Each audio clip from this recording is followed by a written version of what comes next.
Kalau Bapak Ibu pernah berbuat dosa pada makhluk yang sifatnya merusak citranya, seperti ghibah, ya, gosip, ya, fitnah, itu kan merusak harga diri orang, merusak nama baik dia. Maka ini selain tobat kepada Allah, minta maaf pada orang tersebut. Ya. Kalau berhubungan dengan benda yang diambil, misalnya kita pernah mencuri barang orang, maka kita taubat kepada Allah SWT dan kita juga kembalikan barang itu kepada orang tersebut atau minta keridoannya. Kalau pernah kita sakiti secara fisik, maka taubat kepada Allah dan minta keridoan dia atau berikan dia kesempatan membalas. Namanya kisos dalam agama. Jadi dosa itu dibagi dua ya. Ada yang berhubungan dengan Allah, ada yang berhubungan dengan makhluk. Dalam sebuah hadis ini harus hati-hati ya. Karena ada orang mungkin dia tutup aurat, mungkin dia sholat, mungkin dia menjaga hubungan baik sama Allah, tapi dia rusak hubungan dengan manusia. Dia gosipin orang sana sini, dia salahin orang, cari aibnya segala macam. Dia sibuk dengan itu. Ini orang bahaya sekali nih. Kata Nabi SAW, di hari kiamat nanti buku amal hamba yang semua berhubungan dengan Allah, Allah akan selesaikan. Kekurangan ibadahnya Allah masih bisa tambahkan, Allah masih bisa maafkan kekurangannya. Tapi kata Nabi SAW ada satu lembaran buku,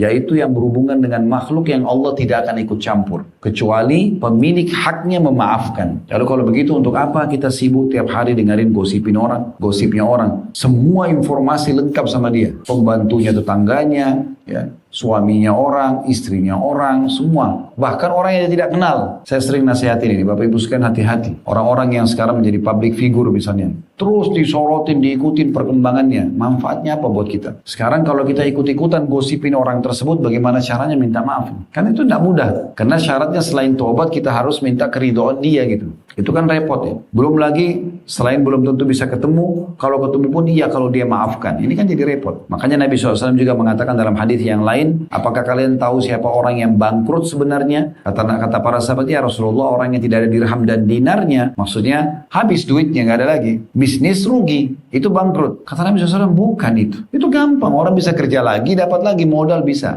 Tapi bangkrut sebenarnya adalah orang yang datang hari kiamat nanti, di hari kebangkitan dan hari pembalasan, dia membawa pahala sholat, pahala puasa, pahala zakat, pahala haji, lengkap semuanya. Tapi satu sisi pernah mencaci maki orang ini, pernah memukul orang yang itu, pernah mengambil haknya orang yang ini. Dan mereka ini menuntut depan Allah, ya Allah, fulan ini pernah pukul saya, ya Allah, fulan ini pernah gosipin saya, ya Allah, fulan pernah fitnah saya. Tidak sempat dia minta maaf di dunia, maka diambil pahala-pahala dia, dikasih kepada orang-orang yang menuntut tadi. Pahala sholatnya, pahala puasanya. Kalau masih banyak orang yang nuntut, sementara pahala dia sudah habis, nah yang belum dapat haknya ini akan diambil dosa-dosa mereka, ditimpahkan kepada orang ini. Jadi dia sudah sholatnya habis dinikmati oleh orang lain. Dia selama dunia, dia puasa habis diambil sama orang lain. Dia zakat, dia haji diambil semua orang lain. Plus lagi, kalau masih ada orang yang dia pernah sakiti di dunia, dia tidak sempat minta maaf dan ternyata pahala dia sudah habis untuk dibayar-bayarin. Apa yang luar biasa, Pak? Zinanya orang, bohongnya orang, ribanya orang, itu ditimpakan pada dia. Dia yang tanggung hukumannya. Ini untuk apa? Hanya karena nafsu kuping kita saja dengerin gosip orang, kan tidak ada manfaatnya, gitu kan? Ada orang begitu bangun tidur, pertanyaan pertama ke teman-temannya di grup, sudah tahu belum?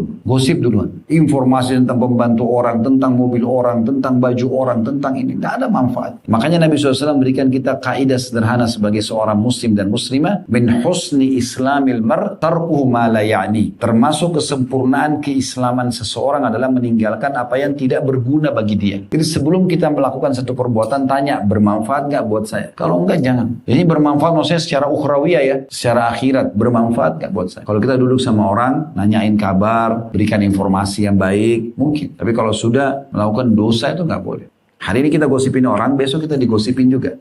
Hari ini kita fitnah, besok kita difitnah. Hari ini kita pukul, besok kita dipukul. Hari ini kita bersedekah, memaafkan, kita senyum, besok juga begitu. Hari ini kita jenguk orang sakit, besok kita sakit dijenguk. Hari ini kita datang takziah di orang meninggal, kita kalau meninggal juga ditakziah. Memang begitu. Jadi sudah seperti itu sistemnya. Orang berbuat satu perbuatan itu akan menjadi ciri khas nanti dia dan menjadi juga tumpuhan balasannya. Jadi harus hati-hati. Saya juga mengajak teman-teman sekalian, di saat kita taubat nasuha, taubat ini taubat nasuha, taubat yang tulus kepada Allah Subhanahu wa taala, dan pada saat taubat dan kembali ke jalan Allah itu jangan setengah-setengah. Jangan dipilah-pilah gitu. Karena banyak orang hijrah tapi setengah-setengah. Dia nggak maksimal. Kenapa? Apa yang ditunggu gitu? Sementara kalau kita menggabungkan antara amal soleh sama dosa, nanti amal solehnya akan kurang nilainya, kurang kehusyuannya, gitu kan? Dan juga kenikmatannya itu hilang. Saya sudah pernah kasih contoh di bab yang lalu, tapi saya ingatkan kembali. Kalau orang misalnya sudah membaca tentang sholat, Dia tahu tuh rukun Islam, dia tahu kewajiban muslim dan muslimah, dia pelajari rukunnya, dia pelajari syarat-syaratnya, dia pelajari tata cara dan bacaannya, lalu dia praktekin. Dan dia cintai itu,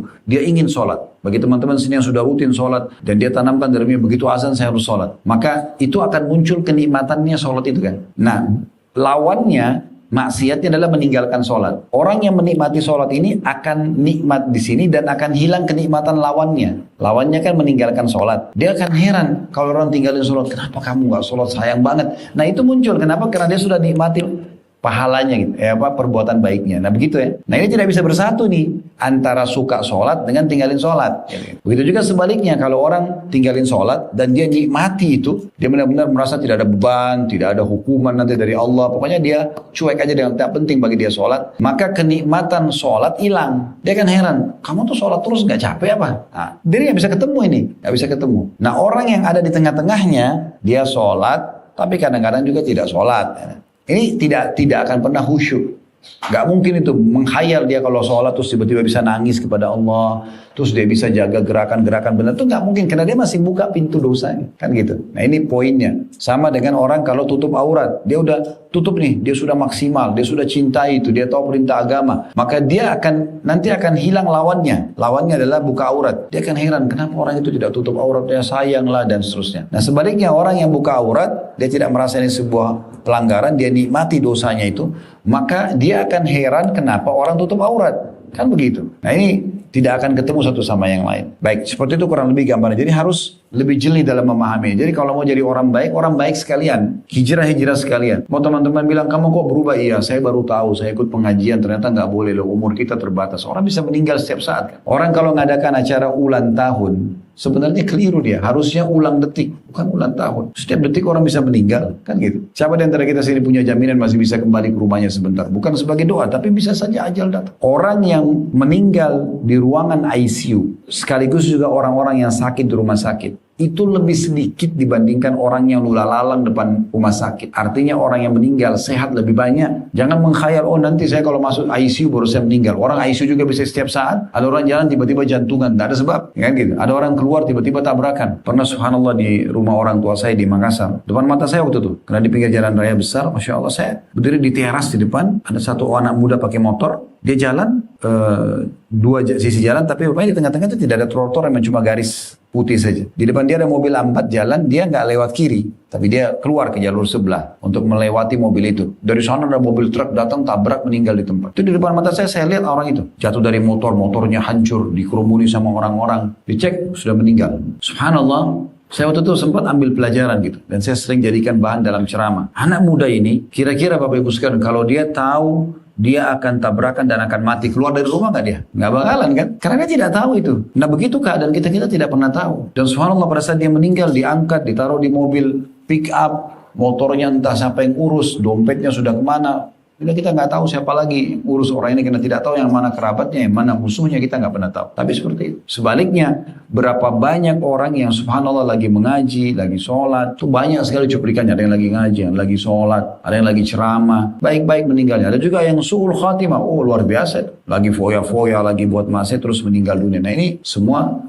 itu penentuannya di tangan kita, maka hati-hati. Umur kita sebenarnya adalah umur yang sudah berlalu. Kalau umur kita misalnya 30 tahun, 40 tahun, 50 tahun, itulah umur kita sebenarnya. Kalau umur ke depan kita belum tahu. Sehari kah, 2 hari kah, sejam kah, sedetik kah, kita tidak pernah tahu. Maka jangan terus-menerus lalai. Harus segera taubat. Sebenarnya manusia tidak buat dosa, tapi cukuplah dosa yang lalu adalah berlalu, sudah selesai. Sekarang kedepannya saya harus menjadi lebih baik. Nah itu tema tentang taubat, tentang masalah itu. Bagaimana kita kembali kepada Allah Subhanahu wa Ta'ala. Selanjutnya masih di halaman 6 saya tulis itu setelah hadis.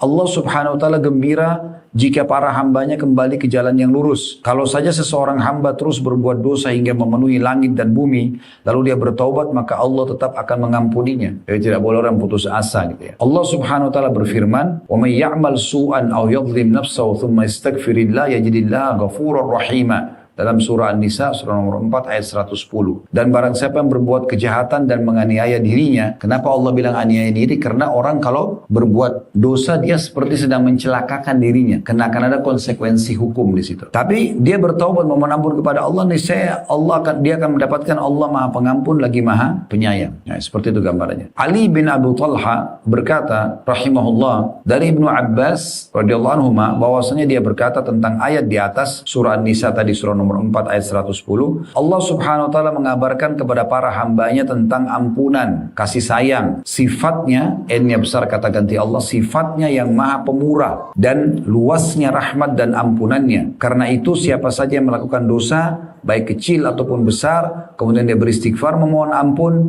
niscaya dia mendapati Allah Maha Pengampun lagi Maha Penyayang.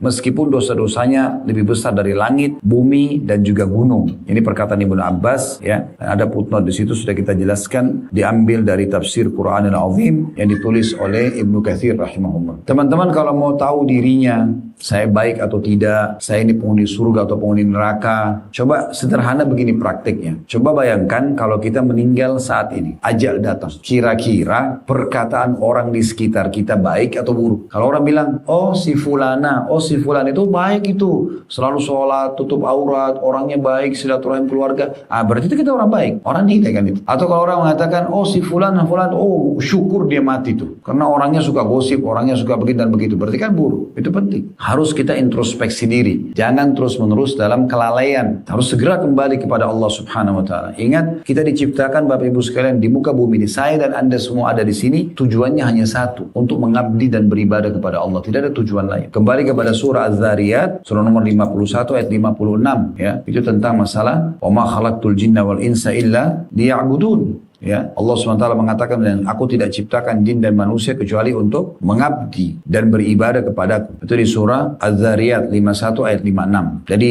kalau ada yang bertanya kepada saya, Ustaz, apakah saya hidup di bumi ini memang untuk sholat? Iya jawabannya. Untuk puasa? Iya. Untuk bakti sama orang tua? Iya. Untuk tutup aurat? Iya. Untuk puasa? Ya, memang itu tujuan kita diciptakan.